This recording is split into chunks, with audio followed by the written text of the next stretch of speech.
পারিবারিক একটা বিষয় নিয়ে আলোচনা করব। বিষয়টা হলো আপনার বাবা এবং আপনার চাচা অথবা আপনার বাবা বা ফুফু এরকম আপন ভাই বোনের মধ্যে যখন ঝগড়া হবে, আপনি বাতিজা অথবা বাগিনা যেই হন না কেন তাদের মধ্যে আপনি নাক গলাবেন না। চেষ্টা করবেন যতটুকু সম্ভব চুপ থাকার। কারণ হচ্ছে কি জানেন, বাবা আর চাচার অথবা বাবা ফুফুর ওনাদের ঝগড়াটা তখনই বড় আকারে ধারণ করে যখন তাদের সন্তানরা এই ঝগড়ার ভিতরে নাক গলায় বা কথা বলে।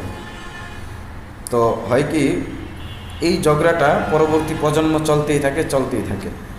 যদি আপনারা চান যে বাবা ফুফু চাচা মামা ওদের ভিতরে ঝগড়াটা না হোক, তাহলে চেষ্টা করবেন যে পরস্পর ভাই বোনের ভিতরে যখন ঝগড়া হবে আমরা সন্তানরা চুপ থাকব। তাহলে দেখবেন ইনশাল্লাহ ঝগড়া কখনো আর বাড়বে না, ওইখানেই সমাপ্ত হয়ে যাবে।